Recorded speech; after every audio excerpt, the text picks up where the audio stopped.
And we're back, folks, with my next guest. And I told you I had two guests today, two events. We just talked about the Special Olympics on the 22nd. And now Robert Bradney's with me, and he's going to talk about Relay for Life, which is coming up on the 29th. Now, most of you know Robert as a realtor. A lot of you may know him from working the American Cancer Society, things like Relay for Life.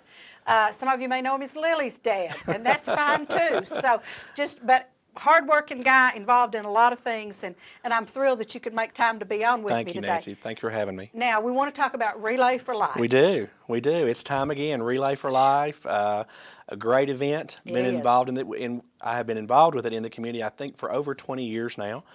So it's been a long-time event and a great event for the community. It's coming up Saturday, April the 29th, so just a week from this Saturday. That's right. We've made changes over the years, so this year it is a one-day event. So it'll start at 9 a.m. Saturday morning, and it'll close out at 9 p.m. on Saturday evening. Okay, so we're not camping out. We're not camping out. In the past, we've done the 24-hour events and so forth, and as we've evolved, and just we found out there's so many different ways to raise money, so we actually do the fundraising throughout the year and try to really bring it all in right here at the event. So the event is this Saturday. We'll kick it off with opening ceremonies around 10 o'clock. The mayor and the first lady will be there to welcome everybody and get us going. We'll start off with the registration tent will be there, so anybody that wants to register for the event, we ask that survivors come in and register for the survivor lap. Last year was the first year we did a children's survivor lap. Oh, wow. So children that have survived cancer, they will do a survivor lap first. That'll be followed by the survivor lap, so for the adults, and then we'll follow that with a caregiver lap.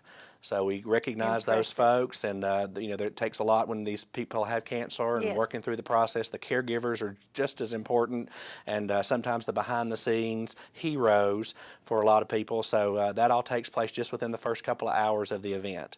Now, the children's, how many of those did you have last year? We had about, and these are totally guesstimates because my memory is terrible. I'm going to say there was a good group, about 25 or 30 kids. Wow. Yes, and we have some of the local cheerleaders cheer them on through the process and give them, all the survivors get a medal, a medallion for being there for that day, and some different things. So they have goodie bags for the survivors, and the community donates items for our goodie bags. So we try to make it a really fun event for them and give them that recognition and that extra power of hope where they need it to be. That's awesome. Yeah, it's exciting. Okay, now in the past, bunches of people have had booths or tents or camping out or what, but we're not camping out now. We're not camping out. So how are we doing this? We're doing it, it'll be around the square at the courthouse. Like I said, the logistics has changed just a little bit. Instead of the stage being right there on the front of the courthouse steps, the stage will be at the corner of Broad and Second. Yes, Broad and Second there. And so it'll give us a bigger stage area, bigger area for the public to sit, and of course they'll be walking around the courthouse. The teams will be, the campsites, and we still call them campsites, will be set up around there, and that'll be different teams raising their money. So there'll be food vendors, some craft vendors, there's games, just all sorts of events that you can do all day long. As of this past Tuesday, we had 40 teams signed up. Wow. So that's a great increase over last year's number. We've got about 350 participants signed up as far as within the walk. And our survivor count is a little bit low, but a lot of the survivors come out at the event. We had, I think, 75 survivors already registered to come out and walk. So it's, trying to get the word out there. This is a day to celebrate the survivors, for them to come out. It's also a day for the family members who want to remember folks that they've lost to cancer to come out and spend that day just kind of remembering them and doing fun things with other folks. So it's an event for everybody, and of course the Relay for Life is for all types of cancer. We don't focus on one branch or the other. There's all types of cancer out there, and most people are affected by many, many different types. I myself am a 17-year survivor. Wow, super. From testicular cancer. Good for you. And so I try to go out there and support all those other folks out there for other kind of cancers that they have. So it's going to be a great event. We've got music lined up throughout the afternoon, some great bands. The bands include Blues Hammer, Joe Collins will be there, Convertible will be there, Bad Tattoo. So things like that will be there in the afternoon. That's great. So some great events. Our sponsors, major sponsors this year are Tenova Healthcare, check into cash.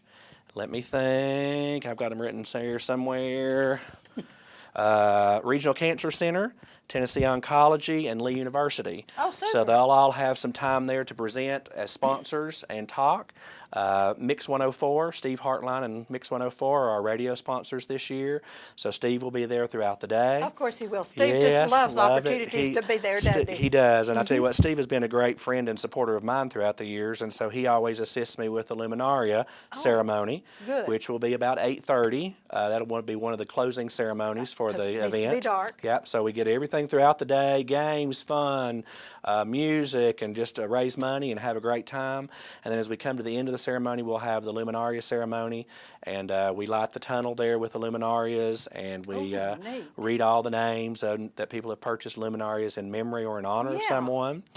Those are $10, and that's my role over the past few years as I sell the Luminarias there. I have a booth there right there close to the headquarters booth, and we sell those and decorate those and put those out there, and then have a ceremony, some special music, and a moment of a lap in silence in memory and honor of all the folks who have lost the battle or who are battling. So Neat. All right. Now, if the general public wants to participate, you don't have to be a cancer survivor or actually someone who's going through cancer right now. And I have 3 dear friends who are right now. What do we do? just come on. Just clear your Saturday. Get up in the morning, come down, have breakfast. There'll be vendors selling breakfast items. There'll be soft drinks. There'll be just all kinds of, cotton candy and different kinds of things going on, and listen to music, and they'll have some good music going throughout the day. There's some crafters events, people selling craft type things throughout there, just spotted here and there. So there's something for everybody. It's a family event, and that's the fundraising aspect. We're there all day Saturday, selling wares, taking donations, doing fun events, so you can come out and just spend the day there, and everything that you spend there will be going to help support the Relay for Life, and that's Bradley County. A lot of our dollars do stay here in Bradley County. Good. One of the biggest things that people don't know about that benefits Bradley County is those folks that have to travel and have to stay in facilities, the caregivers that while you're in, say, a hospital in Nashville having treatments done, well, you want family members there. There's the Hope Lodge, and there's monies that go to support people out of our funds that we raise that pay for the hotel rooms for these people to stay in if they need hotel rooms. Some of those dollars help get people to treatments. If you've got treatments in Chattanooga, they provide people to come and pick you up and take you to treatments in the Chattanooga area or wherever if you need help. So a lot of that money does stay here locally and helps our area folks out a lot. So now, do y'all have an organization a group that meets occasionally or does whatever? Yeah. How do you do that? It's made up of all volunteers, and that's all local people here in Cleveland. We have a structured group. I call that's the chairmans and the committees, and we plan all year long for this. I knew you did. It takes a lot of time and a lot of effort and a lot of planning, logistics, special events. There's just all kinds of things that are going on. So we start planning in as early as January and go through and collect money through August and September for that physical year. So we've been planning this whole year, and then we have team captains meetings the first Tuesday of every month, and then almost weekly going into the event. And so the team captains come, we give updates, we give fundraising ideas, share totals that we've turned in, and just kind of create a fun atmosphere for the team captains to share and grow and do. And like I said, a lot of this is throughout the year. And we've got a lot of large corporations that have fundraisers at their work. Some folks are talking about selling Easter baskets and doing bidding on Easter baskets and stuff. How neat. Or they'll do lunches, and all the money, somebody will bring in baked home good items, baked items, soup or whatever, and then they'll sell tickets and people come and eat. All the money going to Relay. So these teams work throughout the year. I work with the River Counties Association, and we're such a large group that we've gone to one major event, and we do that in the fall at Cleveland State. We do the Battle for a Cure, and it's a volleyball tournament amongst the realtors.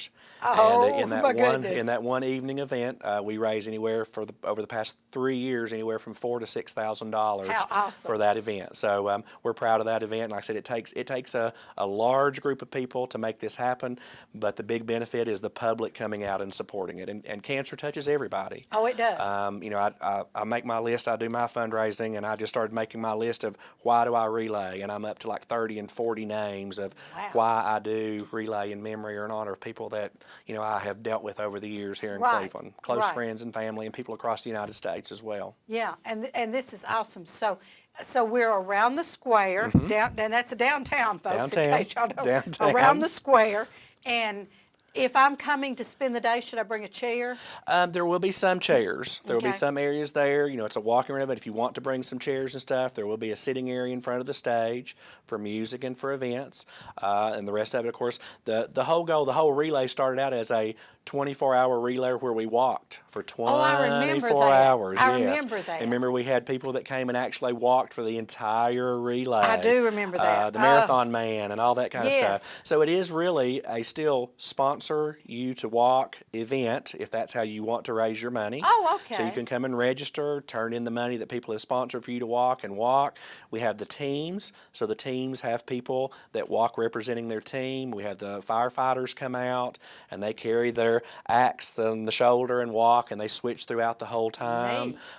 So it's a lot of different things like that, but it is a team relay.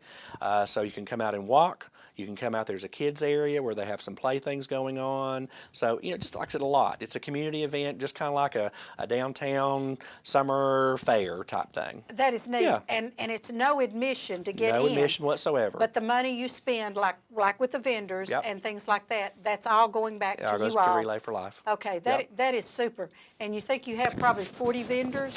Right now we've got, what did I say? Yes, 39 teams. 39 teams. Signed up, yes, Teams. to be there. So they don't, each one of those teams doesn't necessarily have a booth where they're selling things. Each or one they of those do. teams will have something there and representing something. We got like I Okay. said, different kinds of food, games, whatever. And that sounds wonderful. So even if I come buy a piece of pizza and a Coca-Cola, that money is still going to Still Relay going for to Life. help. You're Okay, correct. that is super. And I do remember when people used to, it was almost like a tag team relay thing. Somebody would walk for an hour, then they'd tag off, Yep, and walk somebody else walk. would walk. And we still do have a lot of that. And that's wonderful. Yeah. That and we is have a lot wonderful. of support. You were talking about earlier, kids looking for credit or Yes, service hours. service hours. So there's we have a service booth that if you just want to come down there, you can come down there the day of and register, and we're going to be there that whole day. There's setup. We start setting up as early as 7 a.m. Saturday morning. They close the streets the night before, and of course we have tear down after that. We have to get the streets back open by midnight. So if you want to come down and volunteer, you can sign in with Chrissy Seals, who is our event coordinator, and she can get you signed up and get you service hours. Super. And Yeah. Robert, thank you so Thank much you. for being on with me. I really appreciate this because that's going to be the 29th, and it's just to come down and down. enjoy yourself. And is there a phone number that we can call somebody if we have a question? No, I don't remember Okay, it. Bryce, I think my producer Bryce is going to put that up on He'll the put screen that up for you. y'all. Thank you. But that's probably you people that need service hours, because I know there are students Mm-hmm. who need service hours, and they will be glad to help you with that. So you can do service hours at Special Olympics or service hours at Relay for Life, or if you, I don't know how many service hours you need, but you might need to do Sure. both events. You can always go to relayforlife.org There you go. /Bradley County. All the event information is there. There's online donations. There's online purchases of luminaries there. So a lot of that now is easy to do online. You can do it before. Survivors go on and register to be a survivor at the event. You can do all that ahead of time. Like I said, the survivors get a medallion and a T-shirt and some different things and Wow. a goodie bag. So there's always a lot of things. So the more of that stuff they can do online prior to the event helps us in planning and getting numbers and organization. So Absolutely. relayforlife.org /Bradley County. relayforlife.org. Now remember, we've talked about orgs. Orgs are 501c3s. Yes. So it's a .org /Bradley County. Uh-huh. All right, and that's what they need to know. And you're going to actually start out at 8:30, 9 It o'clock? starts out, well, the registration starts at 8. Okay. They're doing a morning stretch from 9:30 to 9:45, so we get everybody get limber, so they're going to have some people Okay. out there. And then at 10 o'clock is going to be the opening ceremonies. Okay. And that'll open with the welcoming from the mayor, and then we'll do the national anthem, and then we'll move into survivor laps, kids survivor lap, and caregiver lap, team laps, all that kind of stuff. That sounds wonderful, and it's all downtown around the courthouse square, folks. So again, Robert, thank you so much for being. You're a you, busy Nancy. guy, and I know you are. And when I called him, I thought, oh, he'll have all kinds of things he has to do. But thank goodness he was supposed to be on with me last show, but he had a really good excuse. Yes. Because he had a lot of hail damage when we had the hailstorm, and the appraiser was supposed to meet him during the same time we were going to Yeah. do this. So I Well, hope thank you you. got I all love that. doing this, and I always make time for relay, so I encourage everyone else to make a little time and come out and help us raise money to fight cancer. I think that's wonderful. Robert, thank you so much. Thank you, Nancy. And folks, don't go away now because we turned the show around a little bit, and I'll be right back with some events that are coming up. You know what's happening next Saturday, or this coming Saturday, and next Saturday, but there's some other things in between. So I'll be right back.